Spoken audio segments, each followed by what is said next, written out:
Shalom.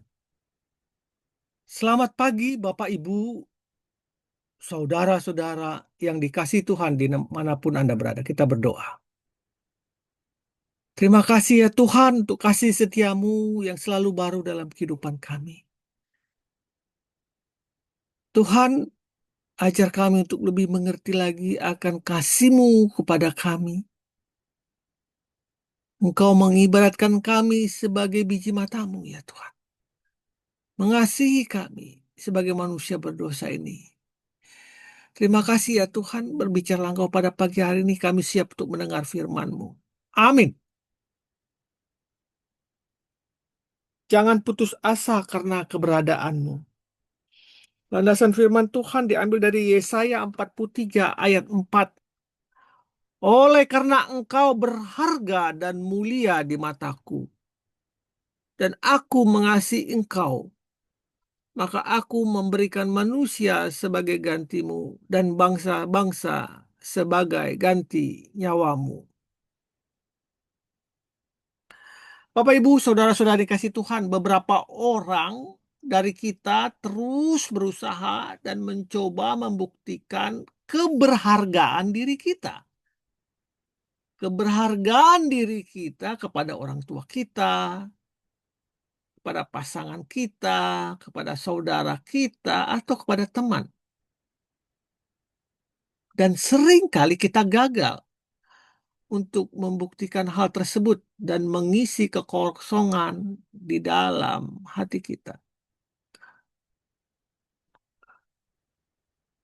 Mungkin jika kita melihat keberadaan diri kita, akan timbul rasa kecil hati, rendah diri, bahkan putus asa. Karena kita melihat kelebihan-kelebihan yang dimiliki oleh orang lain. Kita kok merasa orang lain lebih bagus, orang lain lebih baik, lebih kaya, lebih pintar, bahkan lebih profesional daripada diri kita.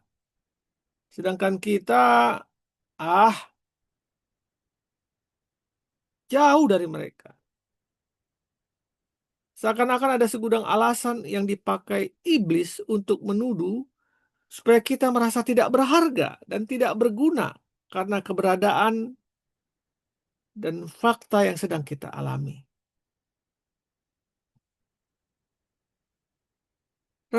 Rasanya kita adalah orang yang paling menderita, paling sial, dan beribu-ribu alasan lain yang membuat kita putus asa.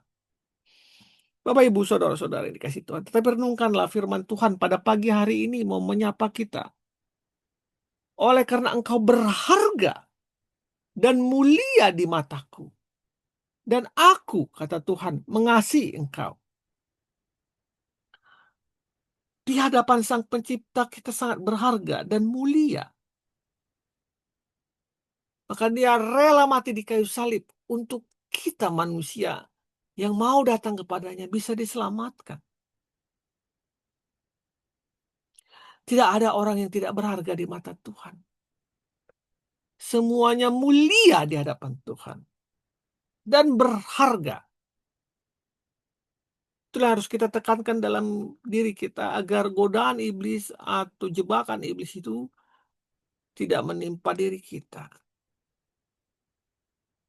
Kita ingat cerita Esther. Pada waktu Allah belum mengangkat kehidupannya menjadi seorang ratu, dia hanyalah seorang gadis biasa yang hidup dalam pembuangan. Beruntung pamannya yang bernama Mordekai mengasuhnya dan membimbingnya sehingga Esther mengenal jalan-jalan Tuhan. Itulah pada saat kesempatan yang ada dia berjalan di jalan Tuhan dan dia menyatakan atau memberikan pertolongan kepada bangsanya melalui raja. Apapun bisa terjadi bagi orang yang mengasihi Allah. Tapi terus bertahanlah, jauhkan dari rasa putus asa. Kita adalah umat lebih dari pemenang. Jangan biarkan segala sesuatu mengintimidasi kita. termasuk latar belakang kita untuk menggagalkan rencana Allah bagi masa depan kita. Allah sanggup melakukan segala perkara sesuai dengan rencana dan kehendak-Nya. Rencananya tidak mungkin gagal bagi Anda. Karena Dia sendiri akan melindungi orang-orang yang Dia kasihi. Yaitu orang-orang yang tahu mengutamakan Tuhan dalam hidup.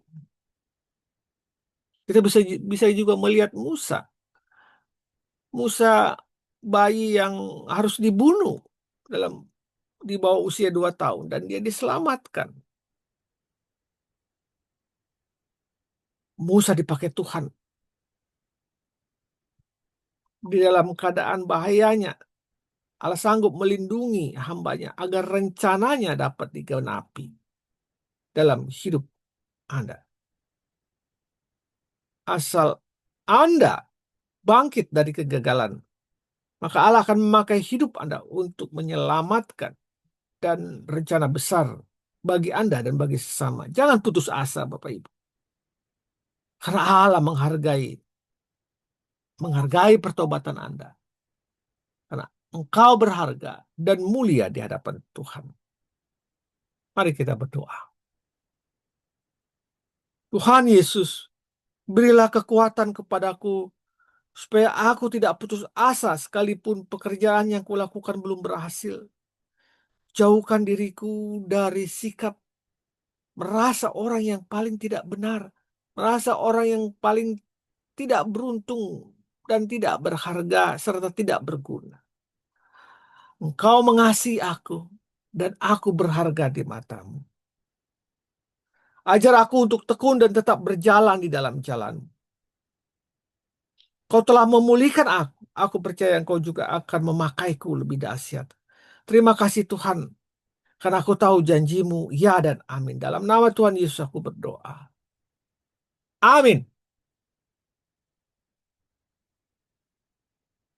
Pemenang selalu bangkit sekalipun dia gagal.